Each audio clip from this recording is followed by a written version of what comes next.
queridos telespectadores, nós estamos aqui com mais uma edição do quadro É o Bicho, né? Praticamente a última edição do ano, para falar com vocês sobre uma situação que precisamos puxar a orelha.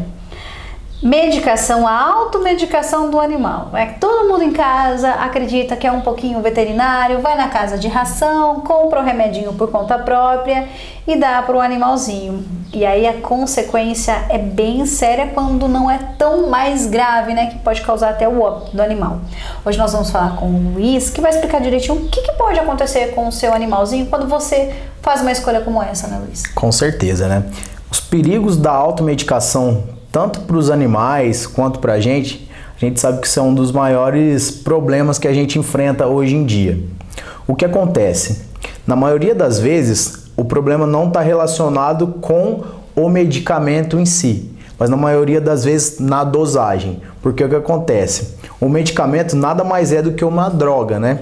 E uma vez que a gente faz uma superdosagem ou uma subdosagem, isso pode trazer alguns benefícios para a saúde dos pets.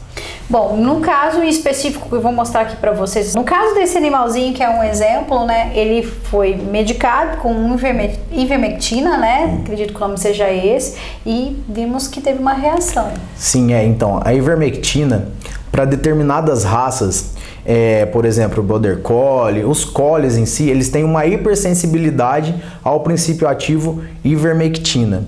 A única dosagem que pode ser administrada para ele, que tem em bula em algumas composições de vermífugos, é uma dosagem muito baixa, certo? Se a gente errar um pouquinho a dose, pode trazer sérias complicações. Por exemplo, uma intoxicação. Em alguns casos mais graves, essa intoxicação pode trazer danos gastroentéricos, pode trazer algum tipo de lesão neurológica. Em alguns casos mais graves, o animal pode vir até a óbito. Olha só que perigo. Isso quer dizer que tem algumas espécies, algumas raças que alguns medicamentos não são indicados. Sim. A ivermectina é um exemplo, né? O Collie em si, a gente sabe, uma vez que a gente oferecer esse medicamento para essa raça, a gente vai ter algum tipo de complicação. Pode ter, no caso, nessa automedicação, intoxicação do animal? Pode acontecer. Intoxicação dos mais diversos parâmetros, né? Pode ser desde uma intoxicação mais leve até alguma intoxicação mais grave. Bom, quem tem animal em casa, a gente vê que é muito comum aquelas pessoas que são apaixonadas por cães e gatos. Cortisona. Eu vou dar esse remédio. Passou qualquer coisinha que o animal tem, dá. Isso também pode trazer o perigo? Pode. O que acontece, né? Tem um mito aí, né? O pessoal até brinca, não sabe o que tem, tem. Porque a cortisona, em determinados casos, ela vai estabilizar o quadro do animal, certo? Porém, ela não vai tirar a causa e não vai resolver o problema. Bom, então esse cortisona que a gente sabe que muita gente dá pra qualquer coisa. Vomitou, o animal tá com vômito, o animal tá com dorzinha, tá triste. A pessoa vai lá e administra esse medicamento. É prejudicial? Com certeza, isso é prejudicial, né?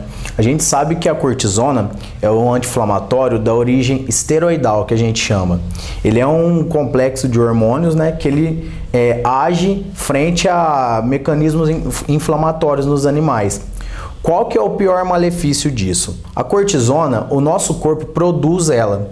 E uma vez que a gente oferece ele da forma exógena, né, que é de fora para dentro, e de uma maneira desregulada, isso pode trazer alguns malefícios. Por exemplo, ela ser administrada em período mais extenso. A gente sabe que em alguma fase da vida, o animal pode desenvolver o hiperadrenocorticismo, que é uma complicação grave.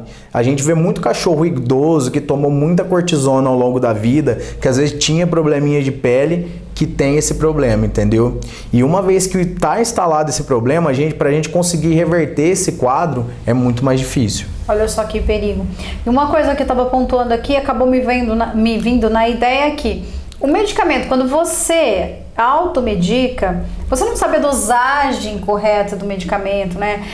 Sabemos que o antibiótico, por exemplo, é um perigo gigante você administrar sem seguir certinho a dosagem, né? Com os dias que o profissional veterinário sabe que para aquela situação, para aquele problema é indicado. Isso pode trazer aí um prejuízo gigante, né? Sim, com certeza, né? A gente entra numa outra linha.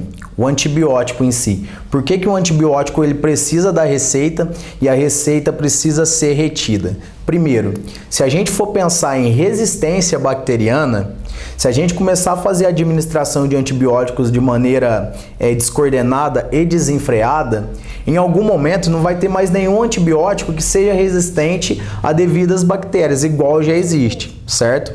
Um outro problema, às vezes tem aquela parte psicológica do medicamento, sabe?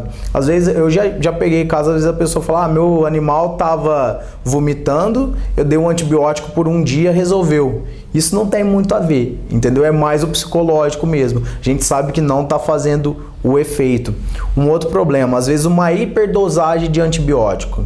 A gente sabe que essa hiperdosagem pode trazer algumas complicações, como complicações renais ou hepáticas, que também é um problema grave. Vamos imaginar, o animal desenvolver uma insuficiência renal ou hepática medicamentosa. Isso é um problema, entendeu? Outras coisas também que pode acontecer. Se a gente oferecer o antibiótico numa subdosagem, que é a dosagem menor, o risco da gente aumentar essa resistência bacteriana é muito grande. E na maioria das vezes, quando a gente diagnostica que tem essa doença e a gente trata, não está resolvendo com nenhum tipo de antibiótico, aí tem que fazer algum exame mais avançado para ver se tem algum antibiótico que é resistente àquela bactéria.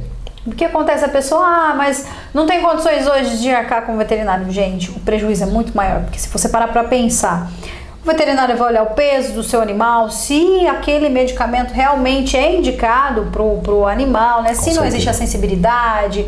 E quando você pega eu vou tomar, precisa da receita assim pro antibiótico, mas sobrou da outra vez e foi bom. E você pega e usa. Você tá, além de desmerecer o trabalho do profissional de veterinário, você está colocando em risco a vida do seu animal. Isso daí acaba colocando, querendo ou não, coloca a vida em risco dos animais, né? Porque, igual eu disse, às vezes se a gente errar um pouquinho a dosagem, é a dose que faz do medicamento de veneno. Aí pode trazer as complicações. Um outro exemplo é anti-inflamatórios não esteroidais. Vamos dar um exemplo. Meloxicam, carprofeno, cetoprofeno, todos esses medicamentos, a famosa nimesulida.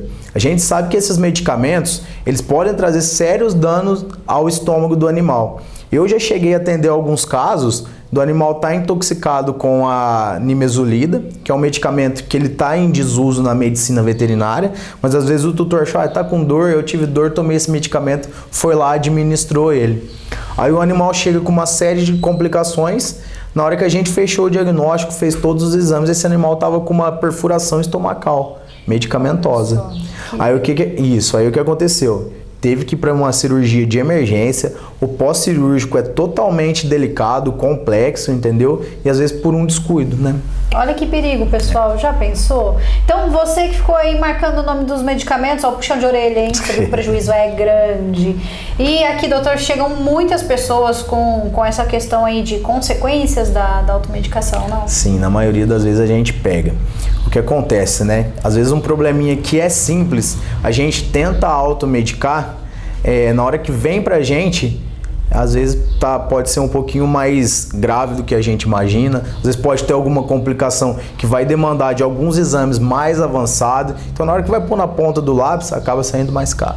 E um puxão de orelha também para as casas de rações, né? Porque a pessoa vai comprar, eu sei que todo mundo quer vender, tem contas a pagar, mas também tem essa responsabilidade, porque se indicar também, olha, tem esse medicamento, tem esse produtinho aqui, sem a consulta do veterinário, vai perder o animal, corre o risco do animal morrer e com certeza aquele consumidor nunca mais vai na sua casa de ração, né? Porque teve um prejuízo gigante, né? Não é um prejuízo financeiro, mas a gente sabe que a vida de um animal para muitas pessoas, o animal é um membro da família, é muito importante, valiosa. Com certeza.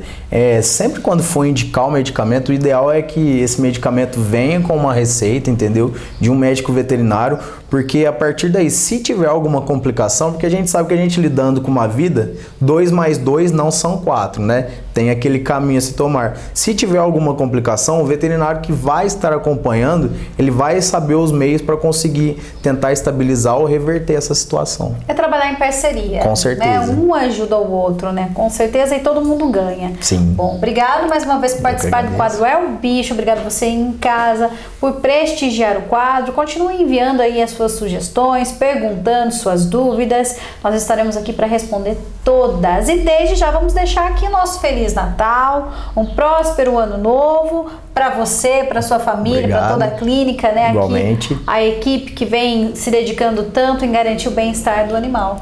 Muito obrigado, Feliz Natal para todo mundo. Precisando de qualquer coisa, estamos à disposição.